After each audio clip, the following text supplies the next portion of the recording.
I'll be like in an Uber and the driver will be like, oh man, there's so many hot chicks around here, like where are the chicks at tonight or whatever it is. And it's like, it's so easy to be like, uh-huh, yeah, and just kind of like ignore it. It's kind of gratifying to be like, oh, well, actually, I don't know because I'm gay.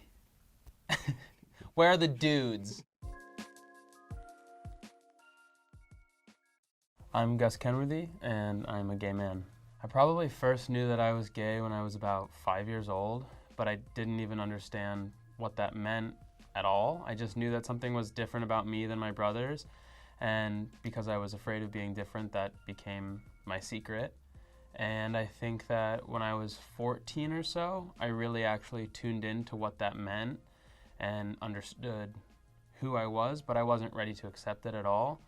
When I started skiing professionally, I definitely pushed myself further and further into the closet because I was so scared that if I said the wrong thing, did the wrong thing, the wrong person found out that I was gay, that it would all be taken away from me. And there's just kind of a culture within free skiing that's surrounded by the partying and the hooking up with girls, and the language that everyone uses is really homophobic. Anything that's bad, the judging, the weather, the course, everything's gay. Anyone compliments you, they sort of follow it up with no homo. Like the snowboarders call the skiers skier fags. And so for me, I just was like, oh my God, I'm never gonna be able to come out because these people are crazy and hate me. And the first time that I actually started telling my friends was when I was 22 years old. It was right after the 2014 Olympics, and I had actually been really desperate to tell my best friend Bobby. We were sharing a room at the Olympics, and there was all this anti-LGBT legislature in place, and I really wanted to just open up and tell him, but I was so scared that I was gonna ruin his Olympic experience. So I didn't tell him, and then right when the games were over, I came out to him and his girlfriend, and it was very emotional. I was crying, and they were like, we know. And I was like, what do you mean that you know? And they're like, yeah, we know. We've been waiting for you to tell us. And it kind of gave me the confidence to start telling other people. I told a couple other friends. I told my mom. She was having a nap on the couch with my dogs, and I went and woke her up and was like, I have to tell you something. And she's like, what? And I just immediately started crying, and I was like, I'm gay. And she's like, I know. And I was like, okay, well, why have you never said anything? And she was like, because I really wanted you to tell me. I didn't want to pressure you into telling me, and I didn't want to ask you if you weren't ready to talk about it. It just gave me so much more confidence moving forward to want to tell other people, and with each person I told, I felt this massive weight being lifted off my shoulder, and it just made me feel so good, so real, and I had never ever felt that. And then I basically kind of decided that I wanted to do it publicly, and I wanted to come out in a big way and hopefully help people who were in a similar situation to me when I was a kid and not feeling like they had someone to identify with. So I came out publicly in October of 2015 on the cover of ESPN.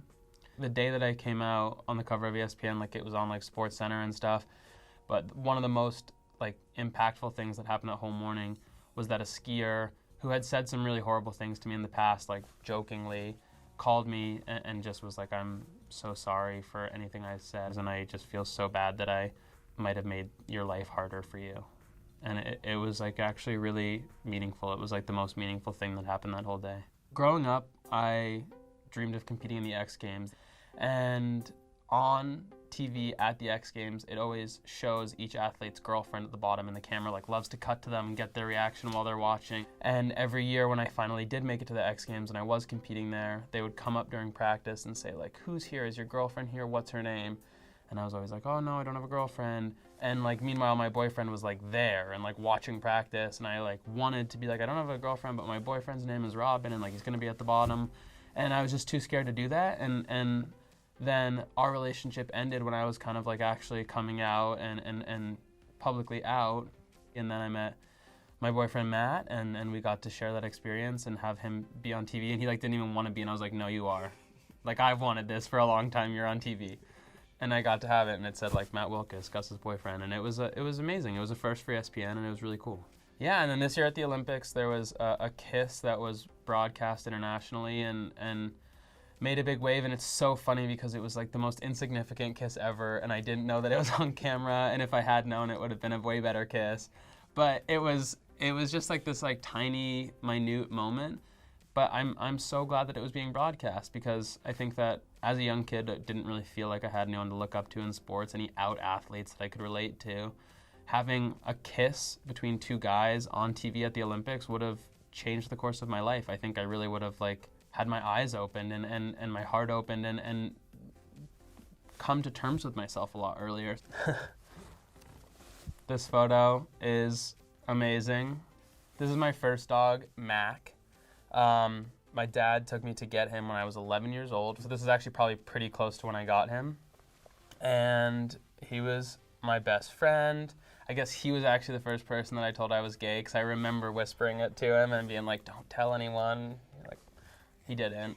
And I think that I would have told that younger person not to be so afraid to let everyone else know that I was gay, because it's been incredible. I think if I could have told my younger self, like, just wait, when you're older, you're going to be out and proud, and you're going to have a boyfriend, and you're going to be so excited to share yourself authentically with the world, and it's going to make a difference for other people. I think it would have given that young kid a lot of confidence moving forward.